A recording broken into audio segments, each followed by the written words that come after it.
This is the song which we used to hear when growing up in a small town.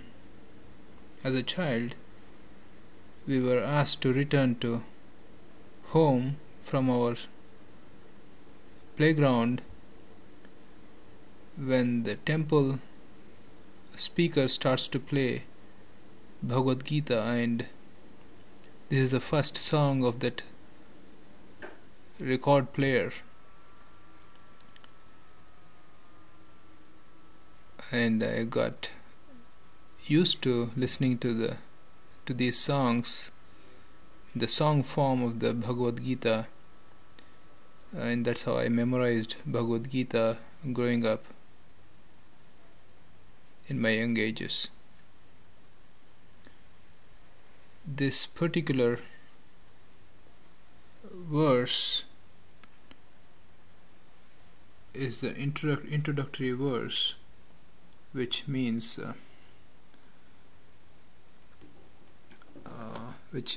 say here, let's go back to it. Parthaya pratibodhitam bhagavata narayanena swayam vyasena grathitham purana munina madhye mahabharatam advaitamruta varshinim bhagavatim ashtadashadhyayini amba tvam anusandhadami Bhagavad Gita bhavadveshini. Here, word-to-word translation is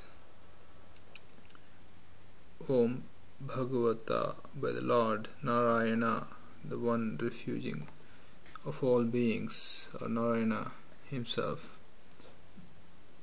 Parthaya pratibodhita means, Partha means referring to Arjuna, the main hero, warrior of this war.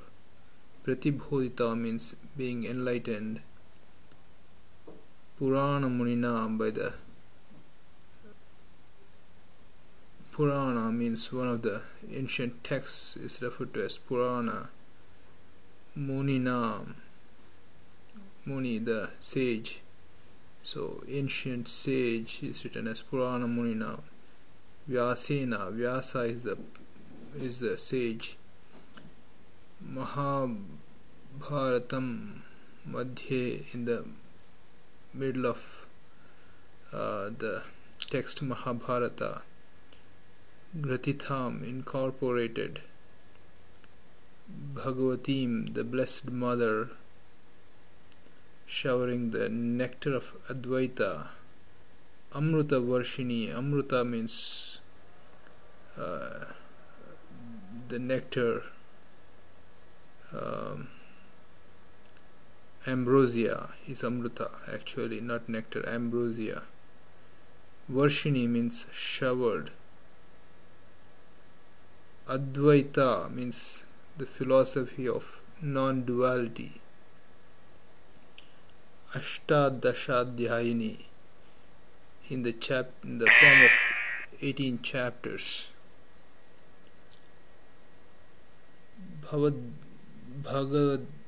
Bhavadveshini, destroyer of the birth and rebirth cycles.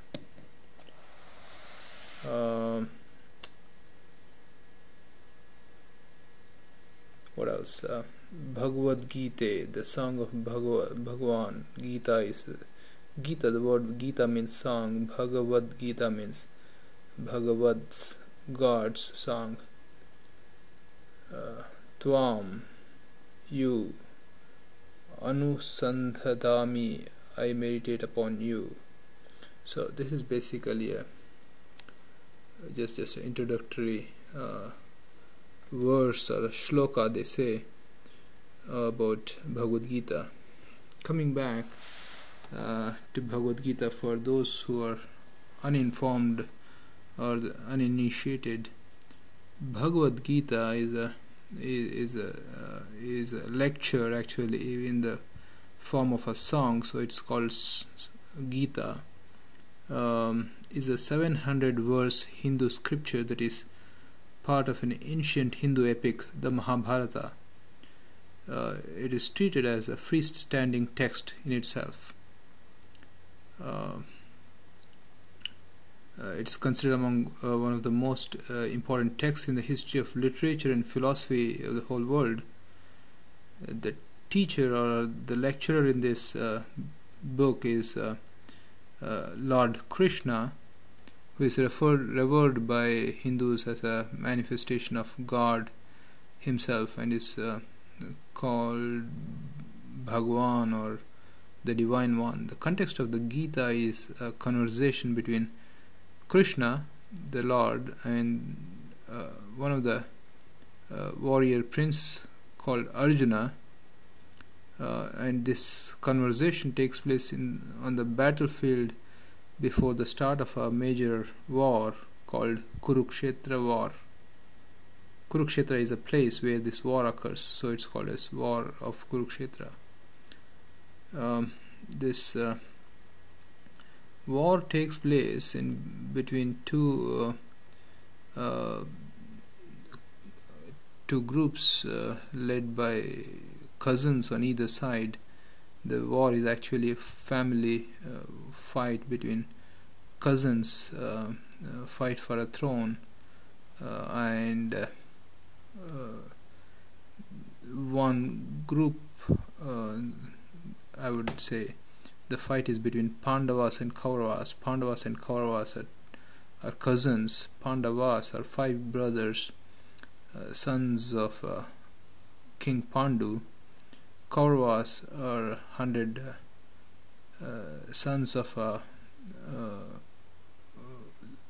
one king by name Dhritarashtra, or they are Kuru dynasty, so Kauravas. So there's a fight between Kauravas and Pandavas, and before the start of the war,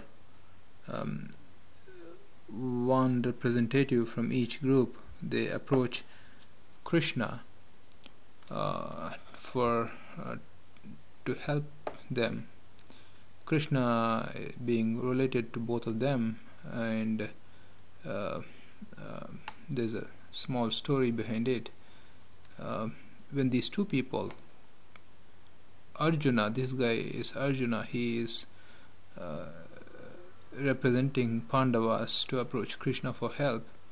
On the other hand, there is one more person by name Duryodhana, who is the main hero on the other side, rather villain on the other side of in the Kuru dynasty. He also approaches Krishna, and because of the ego, Duryodhana goes and sits, and when both these Arjuna and Duryodhana, they reach the palace of Krishna, Krishna is sleeping in his on his couch, and they have to wait till Krishna wake up.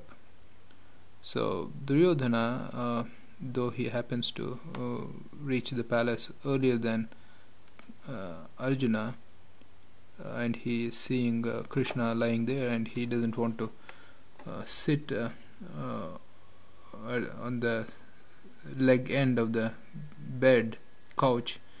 He goes and stands or sits at the head end of the couch, and a few moments later Arjuna reaches Krishna, and he is humble. He is standing at the leg end of Krishna's couch, and when Krishna wakes up, he naturally sees Arjuna as first sight. So he offers Arjuna the option of choosing between himself or his army as a help.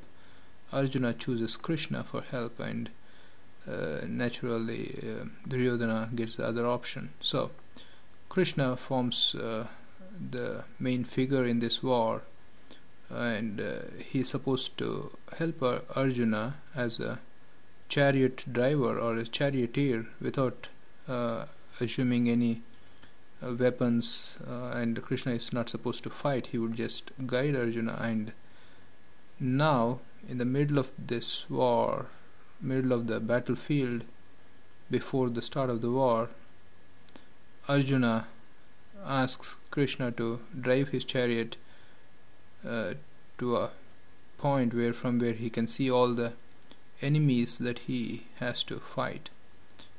And when he does so, he is seeing all the enemies. In the enemy lines, he sees all those relatives, fathers or uncles, or grandfathers, brothers, cousins, and he is distraught, and he is confused as to whether this fight is necessary at all. And he asks Krishna what he should do in such a situation. And the Bhagawad Gita is related to this confusion, and this dialogue can be used as a confused situation in all our daily lives, or any other tough situations in our life. And that's how Bhagavad Gita assumes the significance as a great psychological or philosophical text. It's liked by many psychiatrists in India and around the world, and some of the psychiatrists around the world, as a great text for psychological well-being. So that's how it is. So after this, from the next, let's go to the next tape for further understanding.